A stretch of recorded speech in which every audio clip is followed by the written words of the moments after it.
it doesn't matter how good United States policy is, you're still not going to have enough resources to be everything to everyone. Is the U.S. facing the limits of what it can handle across the globe? Here to discuss Israel, Ukraine, the South China Sea, the Balkans, and more is my friend Jacob Shapiro, Director of Geopolitical Analysis at Cognitive Investments. Together, we'll get into where the strategic interests of the U.S. really lie and what may happen next in this increasingly chaotic geopolitical landscape. If you haven't yet subscribed to this channel, now is a great time to do so. My name is Ed D'Agostino from Malden Economics. Welcome to another edition of Global Macro Update. I look at the geopolitical landscape and I just can't remember a much scarier or at least quickly evolving time from the American perspective. The overarching question that I have for you today is, what is the possibility that this is adversaries acting in concert?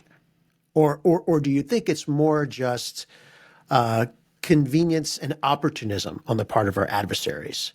Because it feels like the U.S. is being spread across multiple fronts, thinner and thinner, being put in a position where we have to spend either in actual dollars or in equipment. You put all these things together and I start to think, am I wearing a tinfoil hat or is this really happening here? Analysts like me never like to be in the position of saying that things are just a coincidence, because usually coincidences don't exist in global politics.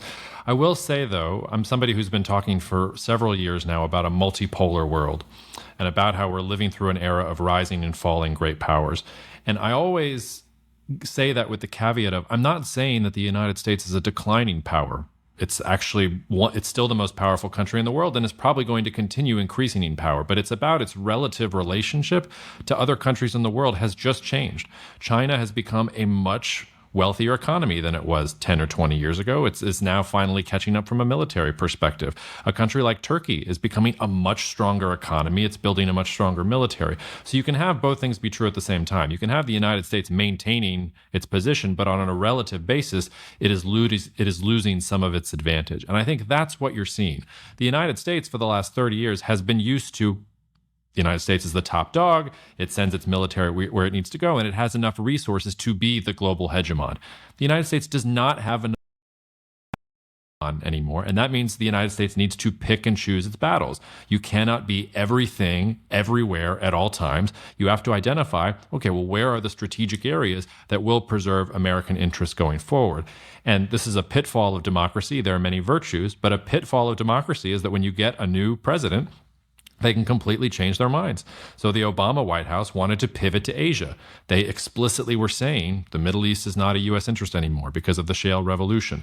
Eurasia has been, Europe has been exaggerated as American interest. The future of American interests are going to be in the Pacific. That was 2014, around then. I'm still waiting for the pivot because you had the Trump administration come in and they had a completely different set of ideas. Biden has come in. He has a completely different set of ideas. So you have these multiple processes going on. You have a United States that can't seem to focus strategically because, to our credit, we elect new leaders all the time. You have powers that are increasing in strength, both economic and military strength relative to the United States. And you also just have a changing world order where it doesn't matter how good United States policy is, you're still not going to have enough resources to be everything to everyone. And I think that's what you're seeing right now. How many different allies can you actually support? There's a reason that China doesn't really have allies. They reject alliances completely because they don't want to have their interests embroiled in other things. George Washington, that was his parting advice to the U.S. government. And that is something that, for good reason, the United States has gone away from since 1945 and even before then. But I think that's the position the United States finds itself in right now. Too many brush fires and too little focus on what is truly strategic important and prioritization of what is important versus what is preferable. So you say China doesn't have any allies, and yet it seems like every week we're seeing evidence that China and Russia are certainly becoming closer, direct meetings between Putin and Xi, and you have North Koreans shipping massive amounts of military equipment to Russia? I'm assuming through parts of China. I mean, that seems like the formation of some sort of alliance. No. China only has, as far as I know, one military defense treaty relationship, and that is with North Korea. So they are treaty bound to defend North Korea in a war. The United States in the Pacific alone has South Korea, Japan, and the Philippines. And you probably know that there was a little skirmish around Second Thomas Shoal in the South China Sea over the weekend, that's the sort of thing that scares me. But China doesn't have any alliances with these other countries. So don't mistake China's willingness to import cheap commodities from Russia as an alliance. The Chinese and Russian communist parties, or I should say the Chinese and Soviet communist parties, when the Soviet Union was still around, they were rivals.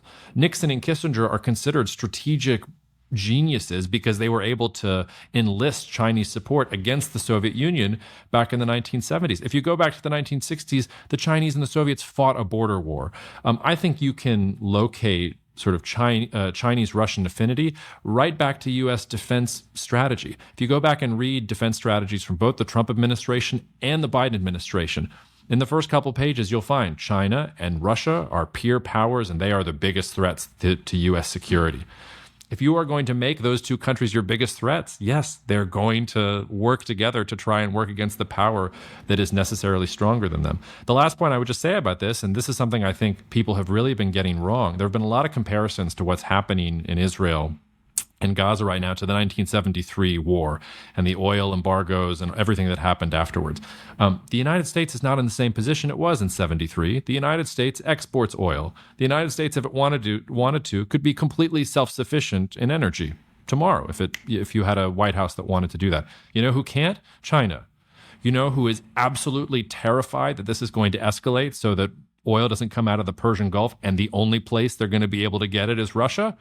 China. They're the ones in the U.S. position in 73, and yet everybody's treating it as if it's some strategic coup for them. I bet you that the decision makers in Beijing right now are not super happy that in an escalatory situation in the Middle East, Russia's maybe their only option. That's exactly what Russia wants, finally some leverage over their neighbor next door. So, as we record, there hasn't been sort of the massive invasion on the part of Israel of the northern Gaza Strip that we had heard would be happening soon. Seems like there is some degree of restraint being exercised, and it's a touchy subject. I understand that, and it's debatable, and there's lives at stake, and lives have been lost. So I don't want to gloss over any of that, but it also feels like something is happening behind the scenes that maybe we're not aware of that is holding back this massive invasion that seemed to be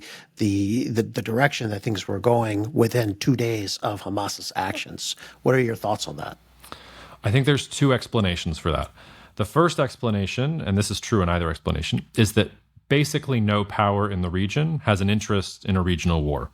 None of them. Hamas is probably the only actor involved here that would like a regional war. Everybody else, Iran, Saudi Arabia, Turkey, even Hezbollah, Syria, this is not the time. They don't want it. And so and that includes the United States and China for reasons that we just talked about. So if that's what's going on, I think you're getting massive pressure on Israel not to do this. Because you've got countries that are telling them you're not going to achieve your strategic goals in the Gaza Strip. There is no achievable goal. You want to wipe out Hamas? Hamas is an idea. You can kill them all and there will be 50 in their place tomorrow. You're just going to have to live with it. And instead, why don't you rely on getting the hostages out and go forward? So I think that's one explanation. The other explanation is that Israel sees that Hezbollah and Syria and Iranian-backed militias in Syria and Iran itself are just waiting for them to go into Gaza in force, because the moment that Israel is distracted in the Gaza Strip, open up a second front in Lebanon, open up a third front in Syria, get the West Bank to start simmering as well. We saw the Houthis at I think that was the end of last week, fire rockets towards Israel. Maybe you ignite the Yemen war as well. And if that's what's going on, then this deployment of a second carrier battle group by the United States to the region might all just be the United States telling Israel, hey, we'll have your back, but you got to buy us some time. We weren't quite prepared for this. Let us get our assets in the region. Let us get enough military force in the region so that when we tell Iran, don't do it, they actually listen to us and they don't call the bluff. Two very, very different explanations. I go back and forth based on what's in the news. If you had asked me at the end of last week, I probably would have been more, I think the United States is deploying to ward off, maybe an Iranian attack or some of these other fronts. Here today, they're reporting progress in talks between Qatar and Hamas about the hostages. You're getting little tidbits of even the Israeli government seems to be at odds with each other, that the cabinet is not super happy with Netanyahu, and maybe that is all going to fall apart. So that would maybe argue more towards the political pressure is taking its toll. But I don't have any inside information. I can just tell you those are the two scenarios that seem likely to me. Clearly, it seems to me that Hamas wants chaos. Hamas's goal is nothing more than create a regional war and bring other sides in against Israel to destroy Israel. Is that the logical assumption here? Logical is a funny word in that context. Yeah, it doesn't. I know it doesn't apply. Well, everything has a logic of its own. In the Muslim Brotherhood family tree, much more fundamentalist than the Muslim Brotherhood itself, but it's from that same family tree as Al-Qaeda. And I think you can draw some synergies there. What was Al-Qaeda trying to do when it bombed the World Trade Center? It was trying to get the United States to come into the region because they thought that if the United States came into the region, Arab populations and Muslim populations would overthrow their secular dictators. And then you would get this rise of Sharia and Islamic law and Islamist regimes throughout the Middle East and throughout the Muslim world. None of that worked. But that was the theory behind it. Hamas comes from a very similar theory. Hamas also has specific territorial objectives in the Gaza Strip, in the West Bank. It is married with Palestinian nationalism. But if you want to understand the core of Hamas's ideology, I think it goes right back to that idea that you're trying to bring in other forces, not necessarily because you want to destroy Israel. If that happens, great. But the idea is foment a larger jihad of Muslim people towards this Sunni fundamentalist imagined golden age of how things might go, which is, by the way, why it's so strange that Hamas's chief ally or supporter here seems to be Iran and seems to be Hezbollah, which are respectively a Shiite Persian and a Shiite Arab party that have their origins in, the Lebanese civil war of the 1980s, the Iranian Revolution, and U.S.-Iranian relations going back decades. So just goes to show you that you can understand the logic of ideology all you want. Usually the geopolitics trumps it, and people just put the ideology on afterwards as a thin veneer to justify their actions. It is so hard, I think, for the average Westerner to make sense of any of this. It's completely outside of our frame of reference. At this point, the U.S. is moving a lot of assets into that region, into the Middle East. Assets, cold way to say people, and military equipment, massive amounts. We're pledging financial support. This is on top of everything that we have been doing for the past year for Ukraine. You mentioned we can't get involved in every conflict, and yet these are really, really important conflicts. At what point is there a break? How do you see this playing out? Well, if the United States keeps on this track, the United States is not going to be able to defend all of its interests. But I think the cold-hearted thing to say is, does the United States really have existential interest in the Middle East anymore?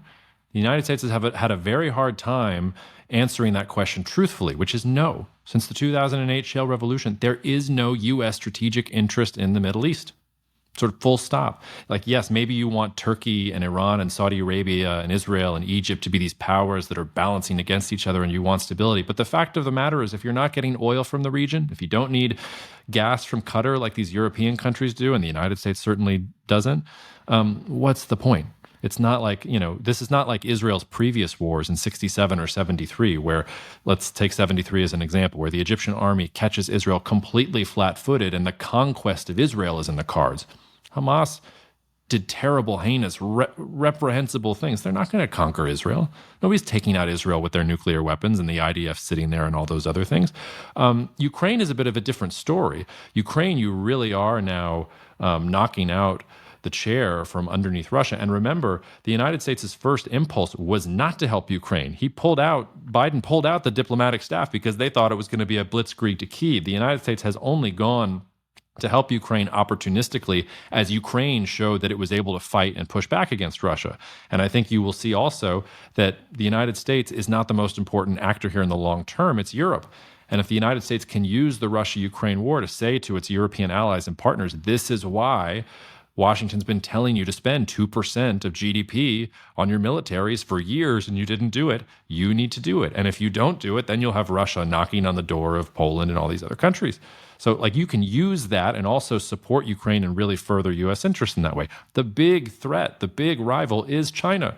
And most of U.S. resources should probably be devoted towards defending U.S. allies in the Pacific, towards supporting the economy so that it is not dependent on China for rare earth elements and graphite and semiconductors and all these other things that we are still dependent on China for in the United States. Like that's probably where you should put your resources in addition to building up capacity. In South America and Central America, dealing with migration crises there. Like that is, I think, if you were thinking objectively and strategically about U.S. interests, where you would go. If the United States keeps on trying to be all things to all people and defend all of these relationships, whether they're strategic or not, it will have the worst of all worlds. It won't be able to prioritize. Its allies won't do particularly well, and its power will probably continue to decline. And we will see that reflected even more so in domestic politics, which is already, I believe the technical term is a dumpster fire for what U.S. domestic politics is like right now. So we'll go further down the line because not even in foreign policy can we do anything strategic and forward-oriented. So let's talk a little bit about China then. You mentioned the incident with the Philippines where China bumped into a Philippine military boat, Coast Guard boat, and challenging one of the islands. China has laid claim to a huge swath, essentially all of the South China Sea. And their map has been rejected by international courts, and they just ignore it. They're building islands in the South China Sea, closer and closer to countries that are our allies, and then claiming that that gives them maritime rights to expand further. I mean, they're being incredibly aggressive in the South China Sea. What does it mean? Why are they doing it? And can we or anyone else do anything about it? The Chinese have been very transparent about what they want. Go Google an image of the 9-dash line. Yes. That's what they think is theirs. They're trying to build a future to where they can defend it and conquer all that area itself. But this goes right back to what we were talking about before. Remember I mentioned that the defense treaty allies the United States has in the region are the Philippines, South Korea, and Japan. Note who I didn't mention, which is Taiwan. Very, very few countries in the world recognize Taiwan, and the United States is not one of them. One of the reasons Russia attacked Ukraine is because Putin bet, and this bet was correct, he bet that NATO, the United States, nobody was going to come help Ukraine. Now, what he missed was that Ukraine was going to fight back well enough that it would give time for the United States to supply weapons. But there are no U.S. soldiers fighting for Ukraine, and there were never going to be. Ukraine was never going to be welcomed into NATO. The United States doesn't even recognize Taiwan. So if the goal here is to make sure that China doesn't take over Taiwan, maybe the United States should reconsider its policy. Maybe it should telegraph very clearly, here are the red lines. Because China's going to push right up until the red line and take everything that is not across the red line. And the U.S. position on Taiwan, from my position as a geopolitical strategist, is ultimately ambiguous. So I think that's some of what I'm talking about here. I can make the arguments pro and against whether you should defend Taiwan or not. We haven't even made the argument. We're just sort of treating it as we have this diplomatic mealy-mouth thing with China that allows everybody to have their cake and eat it too. And we are reaching the point in world history where that's not going to work. And you can see this not just in Russia, Ukraine. You can see it in Israel, Gaza. You can see it with Azerbaijan taking back territory from Armenia, Nagorno-Karabakh, all these little brush fires and settling scores. I haven't even mentioned India and Kashmir. I mean, in that sense, China is just part of the tapestry of countries that see, the hegemon is distracted. The hegemon is not as strong as it used to be. Maybe I'm going to go after some of these interests and nobody's going to punish me or go after me in this context. So that's the first thing to say. And the second thing to say is just that the United States can be a very, very powerful actor in the Indo-Pacific, and it can be a strong actor because it's far enough away that it doesn't threaten the powers in the region. So China directly threatens countries like Indonesia, Malaysia, Vietnam. Ironically, the United States doesn't. The United States is far away and doesn't have any territorial ambitions in that sense. So you have groups of countries that are willing and able to help if you want them to help and want a free and open Indo-Pacific and don't want China running roughshod all over them. So if you build up and invest those capacities and build those kinds of alliance networks, maybe you can build a sort of containment model that keeps China where it is and keeps it from expanding out. But to do that, you have to define what are the red lines and what are the resources we're going to use and who are the partners that the United States has to fulfill that. And the United States is not close to doing that, in my opinion. Do we have close partners there? I mean, we trade more with Vietnam now than we ever have. It's Vietnam. Right? It's just very interesting to me, right? It's a communist country. Yeah. And I mean, the Vietnamese Communist Party probably has more in common with the Chinese Communist Party in terms of structure and worldview than it does with the United States. Look, we have South Korea, we have Japan, and we have the Philippines. And to Biden's credit, one of Biden's major goals, foreign policy goals, when he became president, was to repair U.S. alliance relationships. The transatlantic relationship, it's been iffy whether he's repaired it truly. I think that maybe the damage there is irreparable. His success in repairing relations with South Korea and getting South Korea and Japan to get over their spats and to work together in terms of semiconductor supply chains, in terms of pushing back against North Korea, in terms of their stance on China, that may be the best thing Biden has done on a foreign policy basis in his entire administration. That's a diplomatic coup, what he's been able to engineer there. So and I haven't even mentioned Australia, and India is sort of sitting out there as this sleeping giant, which maybe doesn't have U.S. interest at heart, but certainly doesn't have Chinese interest at heart. And if what you want is a free and open Indo-Pacific, India is probably part of that picture. And Japan is the one that created the idea of the Quad with India. So you see all that sort of in context. So yes, there are certainly partners and allies there for the United States to work with. And these are all countries that, buy into the idea of a rules-based order, of more trade and economic growth and things like that. The ironic thing is you have all of that happening, and then you also have, the Inflation Reduction Act, which is not an Inflation Reduction Act. It's a protectionist measure to try and build more things in the United States. That's not just going to hurt China. Many U.S. allies are also saying, well, what about us? Like Germany and France are looking at the United States and saying, well, this is going to hurt us. Countries in Southeast Asia looking at the United States and saying this. Yeah, exactly. And so it's not a coincidence that then South Korea goes, okay, you're going to do that. We'd like indefinite exemptions on our semiconductor companies shipping technology and things like that to factories in China that are used in Huawei phones and in Huawei 5G telecom gear. So the situation to me is not dire. There are plenty of pieces on the board for the United States to use. But the United States, as I said, from a strategic level, from a political coherence level, it's just not working. And one of the metaphors I've been using recently is, when you're in the United States and you look out at the world, I think it's a mirror more than anything else. The world is mirroring our own political incoherence and our own instability and self-absorption. If the United States wants to use its considerable economic and military power towards objectives, it is still the most powerful, the most prosperous country in the entire world. The watershed moment, in my mind, was when the U.S. decided to weaponize the SWIFT payment system and seize Russian financial assets, including individuals' financial assets, without any kind of trial. That was a big moment of change. It's precipitated Chinese trade with Russia outside of U.S. dollars at a very, very high level. Just coming out this week that the level is incredibly high. I think more than 70% combined trade between the two countries is being settled in renminbi and rubles. There's probably some backing with oil, at least in one direction there, but still, nonetheless, it was a chink in the U.S. dollar's grasp on being the world's single world reserve currency. What are your thoughts on that? Well, I mean, there's a couple different ways to tackle that. First, I don't really care much about Chinese-Russian trade. Russia doesn't really have a choice. It's far more interesting to me that China and Brazil are trading in their currencies, or that Argentina is drawing yuan to pay its debts. Like now you're talking about China in the Western Hemisphere with countries that nominally should be in the U.S. interest if we're headed towards this multipolar world where they have choices, and they're choosing China in that regard. So those are the sorts of things that concern me more from an influence standpoint. From the dollar standpoint, I think so much time is spent about, is the world de-dollarizing? Is the United States losing influence because the dollar is losing influence? I don't know that that's the right way to look at it. Remember that the dollar as it exists today goes back to that crisis in 73 and the petrodollar and the U.S. relationship with Saudi Arabia. Again, we don't import oil from Saudi Arabia anymore.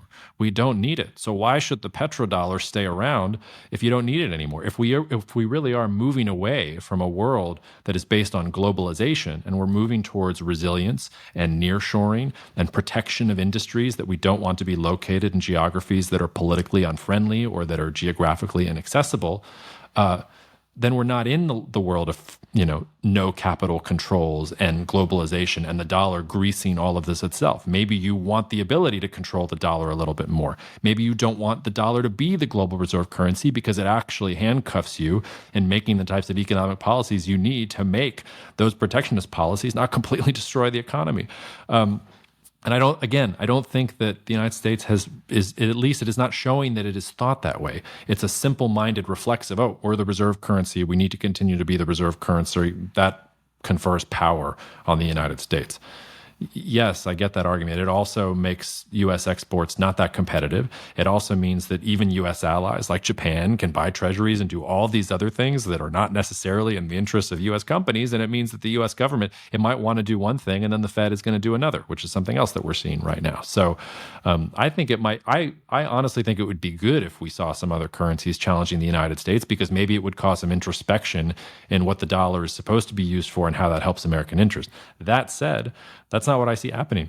When I speak in front of audiences, I always throw up a chart of, global foreign exchange reserves broken down by currency. I believe China just passed the Canadian dollar at the sort of total global level. So unless we're worried about the Canadians taking over everything, maybe we chill out about the fact that the Chinese and the Russians want to pay each other in whatever they want to pay each other in.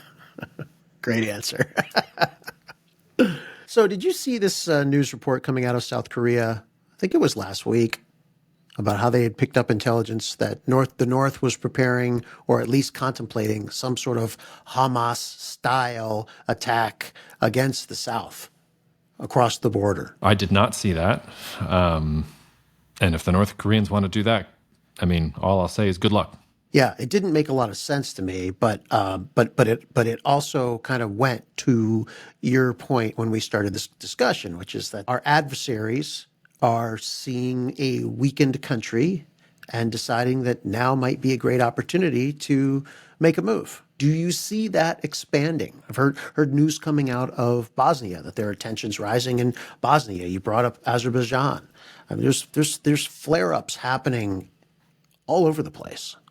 Sure, and we haven't even touched on sub-Saharan Africa or some other things. Right. Yes, I do think we're living in a global context where the risk-reward calculus is different. And Azerbaijan is a great example of this. They had Turkish support. They knew that nobody cared about Armenia. Russia used to be Armenia's, security backer. And so they went after Nagorno-Karabakh and just took it. It's going to be much harder for a North Korea to do that toward South Korea. And that's... If North Korea was thinking about that is much, it has something to do with the United States, but it would probably have a lot more to do with their assessment of South Korea's military readiness and Japan's readiness in the region to combat it, which is why I say jokingly, good luck, because I rate South Korea's readiness for such a conflict very, very high. And if North Korea picked that fight, I feel like they would be on the road towards South Korean victory and unification under Seoul's point of view. But I don't really see anything of that nature. Like, that seems too big for me. And also, we talked about the China-North Korea relationship. Like, have a hard time believing North Korea is going to do that without China's say so. And it doesn't look to me like China has the appetite yet. My view of China is that they're preparing for that sort of eventuality. They want to be strong enough so that they can get into that kind of fight and win it, but that they're 5-10 years away from that. And right now they have to deal with domestic issues and economic issues and continue to modernize and build up their military so that in 5 or 10 years' time, when you and I are talking about this, somebody like me is a lot more afraid. Doesn't mean they won't do it. I didn't think Putin was going to invade Ukraine because I thought he knew it would blow up in Russia's face. All wars usually begin with miscalculation, so I don't dismiss the possibility that maybe I'm misreading China's view of the situation, but that seems too big to me. But you called out the Balkans. The Balkans is a pressure cooker. It's been simmering for years. Like the week before the Israel-Gaza war broke out, Serbia activated its military, and the White House was warning Serbia to back down and not mobilize against Kosovo. And I spent most of that Saturday trying to figure out if Serbia was about to invade Kosovo. So like those types of conflicts are absolutely going to be happening. And ironically, the smaller the conflict, the more regional the interest, the less the global hegemon or the other regional powers are going to care. And maybe the more you get those sort of Azerbaijan score settling type scenarios. I think that's going to be a feature of the world. The last thing I'll just say, that sounds scary and doom and gloom. Honestly, if the great powers don't feel like they can win wars against each other and it's all these small brush fires all over the place, it's a really depressing thing if you're living in the brush fires. But in the grand scheme of things, it's not going to hurt anything. If anything, it's probably going to drive capital expenditures and tech innovation and military spending and all sorts of things you can take advantage of from an investment point of view. That might feel cold and callous after everything we've just talked about, but at the end of the day, that's what keeps me unbiased, because all I care about is whether the analysis goes towards, good trades and good investments and things like that. So you can have all these brush fires and still have a world where there's plenty of opportunity. That goes down to, what do you pay attention to? Do you pay attention to the small brush fires and declare that the world is ending? Or do you say, okay, the brush fires are happening, that's sad. Look at what this is going to cause Turkey to do, or look at what this is going to cause Ethiopia to do. Is that a new emerging market that I want to be in? So let's end this on a happy note. Tell me, where are you looking? What are you excited about? I personally think Turkey is really, really intriguing. And I know you've been on that story as an investor much longer than I have. There are other green shoots and bright pockets in the markets that I'm excited about. But where are you looking?